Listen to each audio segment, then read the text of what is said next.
To wrap it up on the Celtics, started out, swept Kevin Durant and the net and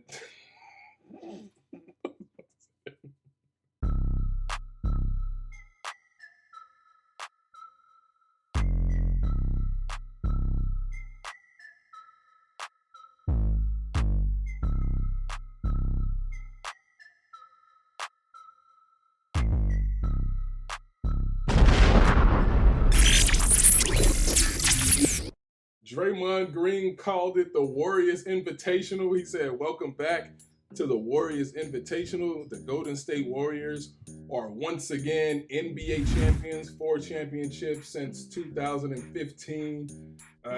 Would be 7, had circumstances happen differently, but they have 4 championships, and you got to give it up to them. You got to give it up to the Warriors for what they did. Of course, I didn't think they could do it.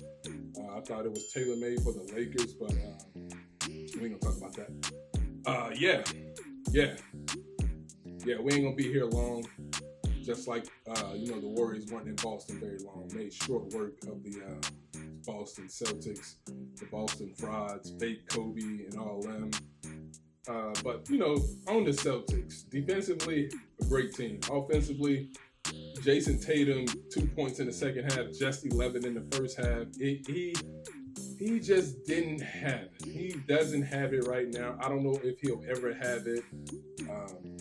As far as like the Kobe level, he can ball, no doubt, but it was the fake Kobe-ness for me. It was that talk for me, and him buying into that. Usually guys try to be, a little reserved when it comes to people putting them on that type of pedestal. 1 second. They try to be a little reserved and say things like, I remember when the Clippers won the first year of Chris Paul, they won like 17 games in a row or something like that. And after the game, after they set that record, which is a franchise record, the reporter asked Chris Paul, about the win streak, and because people was comparing Lob City to Showtime, and we know what Showtime did. And Chris Paul, he gave a great answer. He said, the difference between us and Showtime won championships.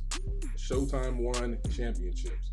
Jason Tatum, is not to say that they would have won had he never, shot down the Kobe stuff and just played his game, but he should have never let his PR team or whoever talk him into doing that. The NBA or whoever gave them the idea to put this Kobe stigma on him. It was just not a good look. It made me cringe. It made a lot of people cringe, and it turned me against Jason Tatum. Of course, Tatum is a Duke guy, and I'm a Duke fan, but that really just left a bad taste in my mouth. And hey, Kobe won his first NBA Finals. Kobe scored 26 points in his Game 6 of his first finals, and they closed out and won. So, if you really want to beat Kobe, you're going to have to go full-fledged. And he showed that he couldn't do that. They were not ready for the Golden State Warriors. They had their opportunities. Defensively, this is a great team. Boston will suffocate you on defense, but all the turnovers turned into, a bunch of Warrior points. And let me just see how many points they actually got off Boston. It's like 21 turnovers. Let's go check that out. Let's see.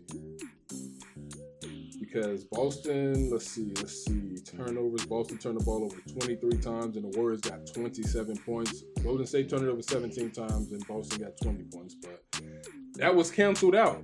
What Boston was able to do canceled out, because every time they scored, in that fourth quarter where they were trying to make a run, Golden State answered them every single time they would try to do something. They hit a 3, Golden State go hit a 3. So whatever it was Boston was doing or trying to do, Golden State easily canceled it out.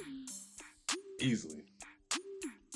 Tatum and Brown are just not consistent enough on offense. They don't have any scoring threats out there. I just looked at the lay of the land while they were playing, and I'm just like, there's nobody out here that strikes fear into me if I were, say, a Warriors fan. If I'm looking like, we got to contain that guy. Nobody struck fear.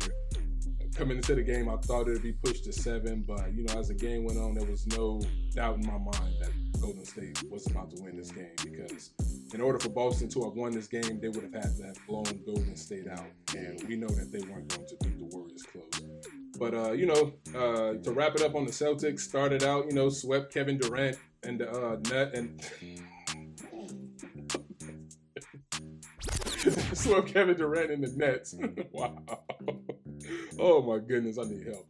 Anyway, so they swept Kevin Durant in the Brooklyn Nets, and then even during that series or after, people had the little discussions and things that also made us cringe and get upset, saying Jason Tatum might be the best player on the planet. It's like, and that only lasted an hour. But anyway, they lucked out in the second round against Milwaukee because they lost to Milwaukee. Let me quit that movie. They lost to Milwaukee. They beat Milwaukee in 7.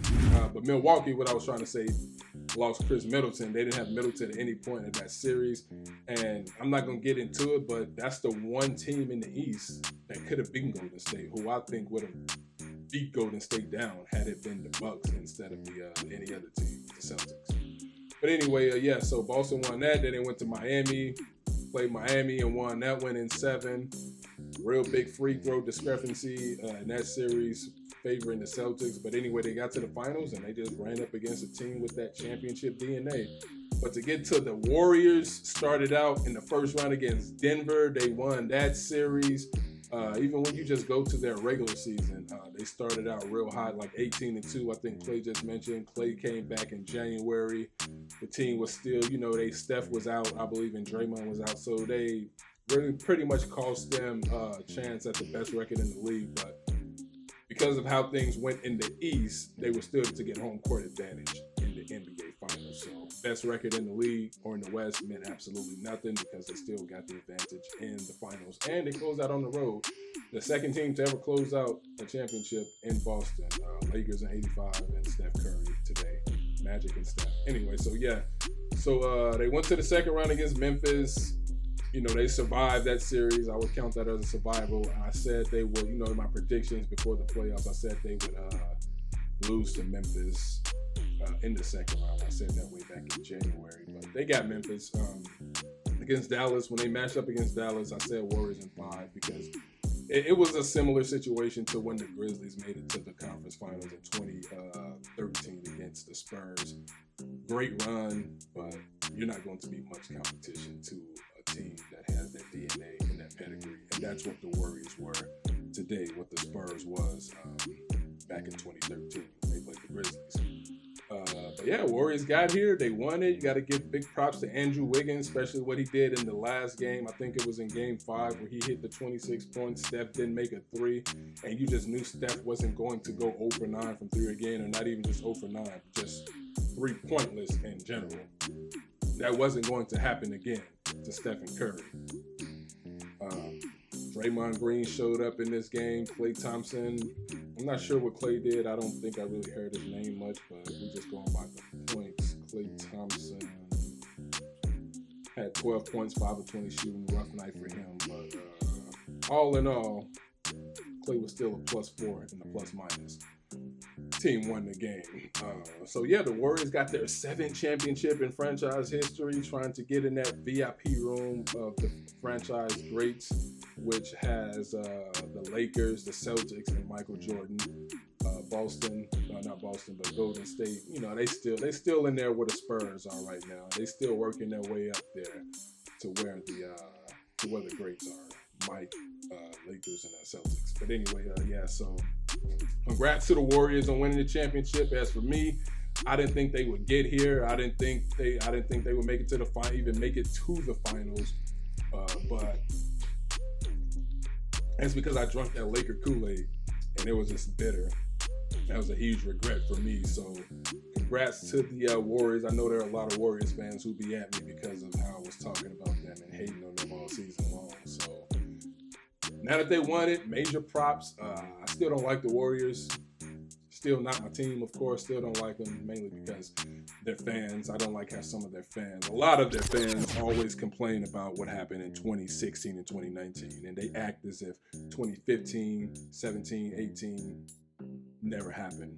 And I just hope that they don't constantly talk to me about the 2 that they didn't win and appreciate the ones that they have, because this is a franchise who built this team up the right way.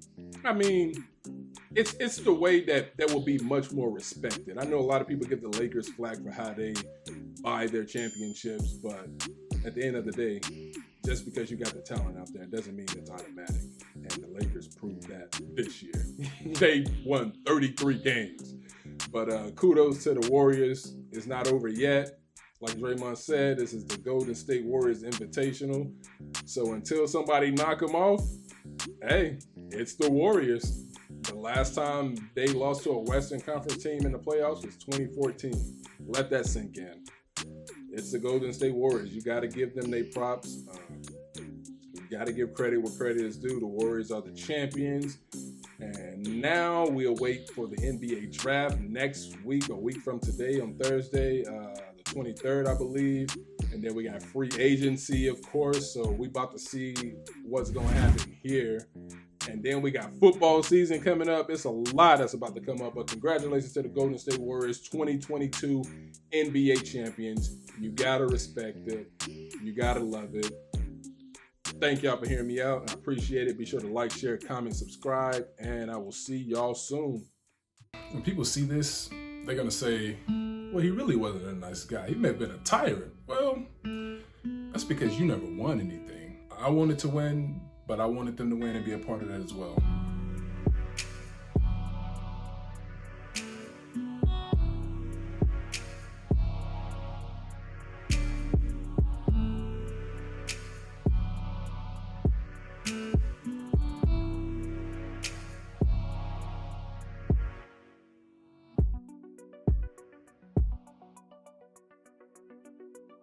Look, I'm only doing this because it is who I am.